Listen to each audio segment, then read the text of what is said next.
Indo-Pasifik kini menjadi pusat persaingan kuasa besar antara Amerika Syarikat dan China. Persaingan ini melibatkan ketenteraan, ekonomi dan geopolitik serta mencerminkan perubahan kuasa global. Dari perspektif realism, ia berlaku kerana sistem antarabangsa bersifat anarkis dan di mana negara bertindak untuk melindungi keselamatan dan kepentingan mereka sendiri. Kebangkitan China dilihat mencabar kedudukan hegemonik Amerika Syarikat. Teori balance of power menjelaskan bagaimana Amerika Syarikat bertindak balas melalui pakatan strategik dan kerjasama keselamatan dan negara seperti Jepun, Australia dan AUKUS. Untuk mengekalkan keseimbangan kuasa dan menghalang dominasi China melalui offensive realism, persaingan ini adalah usaha kedua-dua kuasa besar memaksimumkan kuasa relatif mereka dan mengelakkan ancaman pada masa hadapan. Jadi, persaingan Amerika Syarikat dan China di Indo-Pasifik adalah persaingan kuasa yang didorong oleh keselamatan dan struktur sistem antarabangsa. Dalam bahagian dapatan kajian ini, saya akan menganalisis faktor utama yang mendorong persaingan antara Amerika Syarikat dan China di Indo-Pasifik melalui lensa realisme. Menurut teori ini, tingkah laku kedua-dua kuasa besar ini dipengaruhi oleh keperluan untuk memastikan kelangsungan hidup dan keselamatan dalam sistem antarabangsa yang bersifat anarki. Faktor utama ialah anarki sistem antarabangsa. Dalam keadaan tiada kuasa pusat yang mampu menjamin keselamatan, Amerika Syarikat dan China terpaksa mengamalkan prinsip self-help. Dapatan ini menunjukkan bahawa kedua-dua negara sukar mempercayai niat murni satu sama lain walaupun melalui kerjasama ekonomi China melalui dominasi barat sebagai kekangan, manakala Amerika Syarikat nekat mengekalkan kedudukannya sebagai kuasa dominan. Ketidakpastian ini memaksa mereka memperkukuh kekuatan ketenteraan dan pakatan selantar bagi mengelakkan daripada ditekan. Seterusnya ialah perebutan kuasa. Realisme menekankan bahawa kuasa membawa pengaruh China meluaskan pengaruhnya melalui pertumbuhan ekonomi dan inisiatif seperti Belt and Road. Sebaliknya, Amerika Syarikat memperkukuh kehadiran strategik melalui pakatan seperti Quad. Persaingan ini tidak terhad kepada aset fizikal sahaja, merangkumi supremasi teknologi. Seperti dalam AI dan ruang cyber kini menjadi penentu utama kepada kelebihan ekonomi dan kekuatan ketenteraan masa depan. Faktor terakhir ialah dilema keselamatan. Situasi ini berlaku apabila langkah pertahanan yang diambil oleh satu pihak dianggap ancaman oleh pihak lawan. Contohnya tuntutan maritim China dilihat sebagai ancaman oleh AS, iaitu untuk mengepung pengaruh China. Tindakan-tindakan ini, walaupun bertujuan untuk perlindungan, akhirnya meningkatkan ketegangan salah faham untuk mencetuskan krisis Indo-Pasifik. Oleh itu, persaingan Amerika Syarikat dan China bukan sekadar isu dasar luar tetapi merupakan fenomena sistematik dan didorong oleh pencarian kuasa dan keselamatan. Strategi dan instrumen kuasa yang digunakan oleh Amerika Syarikat dan China dalam usaha mengukuhkan pengaruh dan kepentingan nasional di Indo-Pasifik. Persaingan kuasa antara Amerika Syarikat dan China di rantau Indo-Pasifik semakin ketara dan kini menjadi isu geopolitik yang kritikal.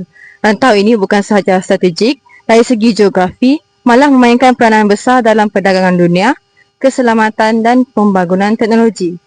Menurut perspektif realisme, sistem antarabangsa bersifat anarki, iaitu tiada kuasa tertinggi yang mengawal hubungan antara negara.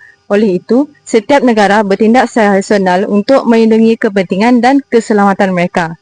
Dalam konteks ini, Amerika Syarikat dan China menggunakan pelbagai instrumen kuasa untuk mengukuhkan pengaruh masing-masing. Dari aspek ketenteraan, Amerika Syarikat mengekalkan kehadiran militeri melalui pakatan seperti Quad dan AUKUS serta latihan ketenteraan bersama negara sekutu. Strategi ini bertujuan menyeimbangkan kuasa China di rantau ini, manakala China pula memodernkan angkatan tenteranya khusus dalam bidang laut dan udara serta meningkatkan keupayaan strategik di Laut Cina Selatan dan sekitar Taiwan. Dalam bidang ekonomi, China memperluaskan pengaruh melalui inisiatif Belt and Road Initiative atau BRI dengan membiayai projek infrastruktur di pelbagai negara. Sebagai tindak balas, Amerika Syarikat memperkenalkan Indo-Pacific Economic Framework atau IPEF bagi mengukuhkan kerjasama ekonomi dan rantaian bekalan. Selain itu, persaingan teknologi turut menjadi faktor penting. Kedua-dua negara bersaing dalam pembangunan teknologi seperti kecerdasan buatan, 5G dan semikonduktor. Amerika Syarikat membentuk kerjasama teknologi untuk menyekat akses China, manakala China pula membangunkan teknologi domestik bagi mengurangkan kebergantungan kepada Barat. Situasi ini mencerminkan fenomena security dilema dalam hubungan antarabangsa. Kesimpulannya, melalui perspektif realisme, persaingan antara Amerika Syarikat dan China di Indo-Pasifik merupakan cerminan sifat asas politik antarabangsa yang mementingkan kuasa dan keselamatan. Persaingan ini melibatkan aspek ketenteraan, ekonomi, teknologi dan pakatan strategik. Selagi kuasa dianggap penting untuk menjamin kelangsungan negara. Persaingan ini akan dijangka terus berlanjutan pada masa hadapan. Seterusnya, persaingan kuasa besar seperti Amerika Syarikat dan China di Indo-Pasifik telah memberikan implikasi besar terhadap kestabilan keselamatan serantau khususnya kepada negara-negara kecil seperti Asia. Pertama, persaingan ini telah meningkatkan lagi risiko konflik, terutamanya kawasan seperti Laut Cina Selatan dan Selat Taiwan menjadi titik panas strategik.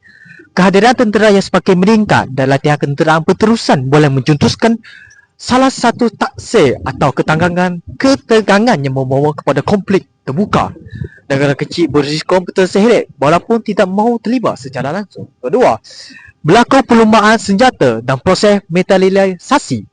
Negara selantau meningkatkan pembelanjaan dan pertahanan dan membeli aset kenderaan moden melalui perjanjian keselamatan seperti AUKUS turut mengubah keseimbangan kuasa. Situasi ini telah mewujudkan dilema keselamatan di mana tindakan mempertahankan diri oleh satu negara dianggap sebagai ancaman oleh negara lain. Ketiga, luar navigate dasar negara kecil semakin tahan kerana contohnya Asia cuba menggekalkan prinsip berkecuali dan ASEAN Stanley, namun tekanan untuk memilih antara kuasa besar semakin meningkat. Negara-negara kecil terpaksa mengamalkan strategi hanging dengan bekerjasama dengan kedua-kedua pihak dalam bidang berbeza. Secara keseluruhannya, persaingan kuasa besar membawa risiko ketidakkestabilan, peningkatan ketenteraan dan tekanan diplomatik terhadap negara kecil.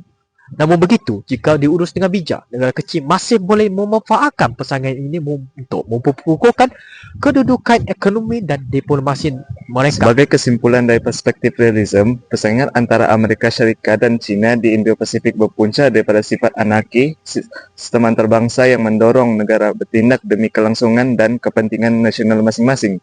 Kedua-dua kuasa besar menggunakan instrumen ketenteraan, ekonomi, teknologi serta pembentukan pakatan bagi mengukuhkan pengaruh dan mengekalkan imbangan kuasa serantau.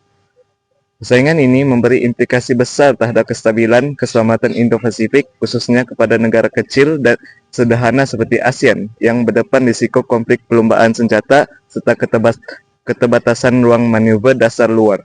Dalam realiti ini, negara-negara tersebut perlu mengamalkan pendekatan pragmatik dan strategik demi melindungi kepentingan nasional mereka.